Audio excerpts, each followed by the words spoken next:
Hi everyone, welcome back to my YouTube channel. So guys, आज मैं लेके आ गया हूँ आपके लिए बिल्कुल नया सेशन। आज के सेशन में हम डिस्कस करेंगे टॉप 40 एमसीक्यूज जो कि बेस्ड रहेंगे climate and crops of Jammu and Kashmir. इस सेशन को मैंने टू पार्ट्स में डिवाइड किया है। आज हम फर्स्ट पार्ट इसका करेंगे। आज के इस पार्ट में हम 20 एमसीक्यू सॉल्व करेंगे। चलिए शुरू करते हैं हमारे फर्स्ट क्वेश्चन के साथ, जो कहता है the hot and dry winds called Lu blow in the Jammu region of Jammu and Kashmir UT in the months of। जो हॉट एंड ड्राई विंड्स होती हैं उनको लू कहा जाता है। वो जम्मू रीजन में ब्लो करती हैं कश्मीर यूटी के मंथ्स ऑफ। नंबर मंथ्स का नाम बताना है। हमारे क्वेश्चन नंबर 1 का आंसर रहेगा C, May and June. May and June months में ही हॉट एंड ड्राई विंड्स जिन्हें लू कहा जाता है वो ब्लो करती हैं जम्मू रीजन में of Jammu and Kashmir UT. इसका करेक्ट आंसर रहेगा answer number C. Answer number C, May and June. Next question की तरफ बढ़ते हैं। Jammu region of Jammu and Kashmir UT comes under dash zone. जो जम्मू एंड कश्मीर यूटी का जो जम्मू रीजन है वो किस क्लाइमेटिक जोन के अंदर आता है, हमें उसका नाम बताना है। इसका करेक्ट आंसर रहेगा answer number A, tropical zone. Jammu region tropical zone के अंदर आता है। ट्रॉपिकल जोन इसका करेक्ट आंसर रहेगा। नेक्स्ट क्वेश्चन की तरफ बढ़ते हैं। क्वेश्चन नंबर 3 है, Jammu region receive heavy rainfall in dash season. Jammu region जो है जम्मू एंड कश्मीर यूटी का, वो हैवी रेनफॉल किस सीजन में रिसीव करता है। क्वेश्चन नंबर 3 का करेक्ट आंसर हमारा रहेगा सी, समर सीजन। समर सीजन में ही हैवी रेनफॉल होती है जम्मू रीजन में। आंसर नंबर सी करेक्ट रहेगा हमारे इस क्वेश्चन का। नेक्स्ट क्वेश्चन की तरफ बढ़ते हैं। क्वेश्चन नंबर 4 है, the Kashmir valley processes subtropical to arctic type of climate having dash and dash. जो कश्मीर वैली का क्लाइमेट है वो पोजेस करता है जो कश्मीर वैली का जो क्लाइमेट है पोजेस करता है सब tropical and Arctic type of climate, जिसमें होते हैं। क्वेश्चन नंबर 4 का करेक्ट आंसर है सी। जम्मू कश्मीर वैली में आर्टिक और subtropical type of climate है जिसमें लॉन्ग विंटर्स और शॉर्ट समर्स होती हैं। इसका correct answer answer number C रहेगा, long winters and short summers. इसका करेक्ट आंसर रहेगा long winters and short summers. Next question की तरफ बढ़ते हैं। फिफ्थ क्वेश्चन कहता है, according to Stamp's classification of climate of India, the annual rainfall of the north western region of Punjab region includes northern plains of Punjab and southern parts of Jammu and Kashmir is। According to Stamp's, जो Stamp की classification है climate of India की, उसके accordingly तो annual rainfall है north western region की, जो include करती है नदर्न पार्ट ऑफ पंजाब और southern part of Jammu and Kashmir is. कितनी रेनफॉल होती है इस एरिया में। फिफ्थ का हमारा करेक्ट आंसर है A part, below 200 centimetre. Jammu Kashmir और पंजाब रीजन में बिलो 200 सेंटीमीटर में ही रेनफॉल रहती है, इसके अबव नहीं जाती। आंसर नंबर ए करेक्ट रहेगा, बिलो 200 सेंटीमीटर। नेक्स्ट क्वेश्चन की तरफ बढ़ते हैं। Expecting the plain south of the Shivaliks of the Jammu division, the climate over the greater plains of Jammu and Kashmir resembles to dash parts of the temperate latitudes. जो expecting plane की तरफ accepting हमारे जो planes हैं जम्मू एंड कश्मीर के जो प्लेन्स हैं उसको छोड़कर साउथ ऑफ द शिवालिक्स और जम्मू डिवीजन, शिवालिक्स के साउथ में जम्मू डिवीजन में जो क्लाइमेट है ग्रेटर पार्ट्स का Jammu and Kashmir reassembles to dash. इसका करेक्ट आंसर रहेगा क्वेश्चन नंबर 6 का हमारा करेक्ट आंसर रहेगा बी, मॉन्टेनियस एंड कॉन्टिनेंटल। इसका मीनिंग है जो जम्मू एंड कश्मीर यूटी का बेसिकली जो भी पार्ट है प्लेन को छोड़कर वो माउंटेनियस। माउंटेनियस पार्ट है हमारे, माउंटेनियस एंड कॉन्टिनेंटल पार्ट है हमारे जम्मू एंड कश्मीर यूटी का। इसका करेक्ट आंसर बी रहेगा, mountainous and continental. Mountainous and continental. Next question की तरफ बढ़ते हैं। According to Koppen's classification of climate of India, यहाँ पर अब दिया है Koppen's classification of climate of India, the hilly parts of Jammu and Kashmir has been shown as. उसके अकॉर्डिंग जो हिली पार्ट्स हैं जम्मू एंड कश्मीर के, उसको किस तरह शो किया गया है। इस 7th क्वेश्चन का हमारा करेक्ट आंसर है A, humid continental with severe and moist winter and short summer. यहाँ पर इसके अकॉर्डिंग तो हिली पार्ट्स हैं जम्मू एंड कश्मीर रीजन के, वहाँ पर जो क्लाइमेट है वो humid and continental and severe moist winter and short summer. Winter में रेनफॉल और शॉर्ट समर जो समर से वो शॉर्ट रहती हैं। इसका करेक्ट आंसर ए रहेगा। उसके अकॉर्डिंग कॉपर्स के अकॉर्डिंग इसने climate of Jammu and Kashmir UT को इस तरह से क्लासीफाई किया है कि वहाँ पर सेवियर एंड मॉइस्ट विंटर हों और शॉर्ट समर्स हैं। इसका करेक्ट आंसर ये रहेगा। नेक्स्ट क्वेश्चन की तरफ बढ़ते हैं। क्वेश्चन नंबर 8 है, during the summer season the city of Jammu involves a cool winds descends from the Shivaliks at the night time which the winds are locally known as।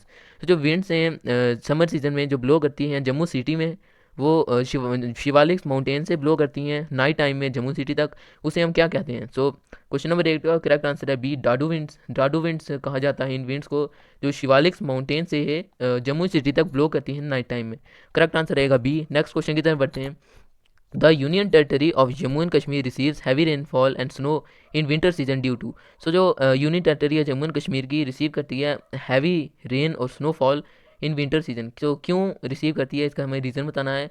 इसका correct answer है answer number D, western disturbances. Western disturbances आपको पता ही होगा western disturbances होते क्या हैं। सो उन्हीं की वजह से यहाँ पर हमारे हैवी रेनफॉल होती है और स्नोफॉल होती है जम्मू एंड कश्मीर रीजन में। सो करेक्ट आंसर रहेगा answer number D. Next question की तरफ बढ़ते हैं। क्वेश्चन नंबर 10 है, January is the coldest month in the Kashmir valley which is locally known as the period of Chillai Kalan. Chillai Kalan is a dash period of harsh winter. तो इसका time period बताना है। जो जम्मू जनवरी जो कोल्डेस्ट मंथ होता है कश्मीर वैली का, उसे लोकली कहा जाता है चिली कलन। सो इसका टाइम पीरियड कितना होता है? इसका करेक्ट आंसर है D, 40 days. So question number 10 का हमारा करेक्ट आंसर है डी, 40 डेज़। 40 डेज़ तक ये हार्श विंटर का जो सीज़न है वो रहता है, टाइम पीरियड रहता है इसका। नेक्स्ट क्वेश्चन की तरफ बढ़ते हैं। क्वेश्चन नंबर 11 है, the union territory of Jammu and Kashmir receives heavy rain and snow in the winter season due to western disturbances which have their origin. So जो वेस्टर्न डिस्टर्बेंसेज हैं जिनकी वजह से हैवी रेन और स्नोफॉल होती है जम्मू एंड कश्मीर रीजन में, सो वो ओरिजिनेट कहाँ से होते हैं? सो इसका 11th क्वेश्चन का करेक्ट आंसर है डी, मेडिटेरियन सी। मेडिटेरियन सी से ही हमारे जो वेस्टर्न डिस्टर्बेंसेज हैं वो ओरिजिनेट होते हैं। सो करेक्ट आंसर रहेगा डी, मेडिटेरियन सी। नेक्स्ट क्वेश्चन की तरफ बढ़ते हैं। On the basis of temperature and precipitation year in the valley is year in the Kashmir valley is divided into 4 season, winter, summer, spring and autumn. And autumn season starts from. So autumn season Kashmir valley में कब start होता है? So question number 12 का correct answer है ए, mid September to October. So जो Kashmir valley में autumn season है mid September to October में स्टार्ट होता है, मिड सितंबर से अक्टूबर सीजन, अक्टूबर मंथ तक। नेक्स्ट क्वेश्चन, क्वेश्चन नंबर 13 की तरफ आते हैं। In the Kashmir valley which of the following season is locally known as sonth. So Kashmir valley में ऐसा कौन सा सीजन है जिसे सौंथ के नाम से जाना जाता है? सौंथ के नाम से जाना जाता है। इसका 13 का करेक्ट आंसर है B, spring season. Spring season Kashmir valley में उसे सौंथ के नाम से जाना जाता है। करेक्ट आंसर है spring season. Answer number B very correct है। आंसर नंबर बी इसका करेक्ट रहेगा। इसका स्प्रिंग सीजन को ही सौंथ कहा जाता है कश्मीर वैली में। नेक्स्ट क्वेश्चन की तरफ बढ़ते हैं। हमें यहाँ पर मैच करने हैं, यहाँ मैच दी फॉलोइंग यहाँ पर दिया गया है क्वेश्चन। सो उसकी तरफ बढ़ते हैं। करेक्ट आंसर की तरफ करेक्ट आंसर की तरफ आते हैं। कश्मीर का हमें बताना है बेसिकली कश्मीर वैली में जो सीजन्स हैं वो कब से कब तक लास्ट करते हैं। सो फर्स्ट पार्ट है हमारा सौंथ, जिसे हम स्प्रिंग सीजन भी कहते हैं, वो मिड मार्च टू मिड मई तक रहता है। याद रखना है आपको, मिड मार्च से मिड मई तक। सेकंड पार्ट है ग्रीष्म, जो कि समर सीजन होता है, वो कश्मीर वैली में मिड मई टू मिड जुलाई तक रहता है। मिड मई टू मिड जुलाई तक रहता है ग्रीष्म यानी कि समर सीजन कश्मीर वैली में। नेक्स्ट क्वेश्चन है वाहत यानी कि रेनी सीजन, जो कि लास्ट करता है मिड जुलाई से मिड सितंबर तक। हमें मिड जुलाई से मिड सितंबर तक कश्मीर वैली में रेनी सीजन रहता है। सो नेक्स्ट आता है हमारा हारुद यानी कि ऑटम सीजन। सो ऑटम सीजन हमारा मिड सितंबर से मिड नवंबर तक रहता है कश्मीर वैली में, मिड सितंबर से मिड नवंबर तक। नेक्स्ट क्वेश्चन है वैंड यानी कि विंटर सीजन। विंटर सीजन रहता है कश्मीर वैली में मिड नवंबर से मिड जनवरी तक, मिड नवंबर से जनवरी तक। फिर है शेशुर यानी कि ice cold severe cold season, जो कि रहता है mid January to mid March तक, जो कि काफ़ी लंबा 40 डेज़ का टाइम पीरियड होता है, हम जान चुके हैं। मिड जनवरी टू मिड सितंबर तक ये रहता है ice cold season with severe winters. So next question, question number 15 की तरफ आते हैं। क्वेश्चन नंबर 15 कहता है which of the following act of Jammu and Kashmir restricts the cultivator from converting the irrigated land into orchard. So हमें बताना है उस एक्ट का नाम जिसके हिसाब से जम्मू एंड कश्मीर का जो कल्टीवेटर्स हैं उनको रिस्ट्रिक्ट किया जाता है converting their irrigated land into orchard. बाग जो होते हैं जिन्हों फल वगैरह के जो बाग होते हैं, जो कल्टीवेटर होते हैं जम्मू एंड कश्मीर, कल्टीवेटर्स हैं जम्मू एंड कश्मीर के, उन्हें रोका जाता है अपनी इरीगेटेड लैंड को ऑर्चर्ड में कन्वर्ट करने से। सो इस एक्ट का नाम है, क्वेश्चन नंबर 15 का करेक्ट आंसर है ए, कन्वर्जन एक्ट ऑफ 1975। सो इस एक्ट के अकॉर्डिंग ही जो जम्मू एंड कश्मीर के कल्टीवेटर्स हैं उन्हें अपनी इरीगेटेड लैंड रिस्ट्रिक्ट की जाती है ऑर्चर्ड में कन्वर्ट करने से। सो इसका करेक्ट आंसर है A part, conversion act of 1975। Next question की तरफ बढ़ते हैं। Which of the following are true the major crops of grown in Jammu plains of Jammu and Kashmir UT. Question के हिसाब से हमें बताना है इन दिए गए ऑप्शन में से ऐसी कौन सी जो मेजर क्रॉप्स हैं वो प्लेन्स में उगाई जाती हैं जम्मू एंड कश्मीर यूटी के। तो 16th क्वेश्चन का हमारा करेक्ट आंसर रहेगा। सो हमारा इसका करेक्ट आंसर है ऑल ऑफ अबव। सो ये सभी के सभी क्रॉप्स जो भी दी गई हैं, wheat and rice, maize and pulses and fodder and oil seeds, all are grown in the Jammu plains of Jammu and Kashmir UT. So all of above, यहाँ पर सभी दिए गए ऑप्शन में से सभी ऑप्शन ही क्रॉप्स उगाई जाती हैं। नेक्स्ट क्वेश्चन, क्वेश्चन नंबर 17 की तरफ आते हैं। Which crops required more temperature and rainfall. So दिए गए ऑप्शन में से कौन सी ऐसी क्रॉप्स हैं जिन्हें ज़्यादा टेम्परेचर और रेनफॉल की ज़रूरत है। सो क्वेश्चन नंबर 17 का करेक्ट आंसर है आंसर नंबर सी, खरीफ क्रॉप्स। सो खरीफ क्रॉप्स जो भी हैं उन्हें हैवी रेनफॉल और साथ में हैवी रेनफॉल के साथ मोर टेम्परेचर की ज़रूरत होती है। सो इसका करेक्ट आंसर रहेगा kharif crops. Answer number C will be very correct for this question. Next question की तरफ बढ़ते हैं। क्वेश्चन नंबर 18 है, which of the following crops are grown in winter season and harvested in spring season.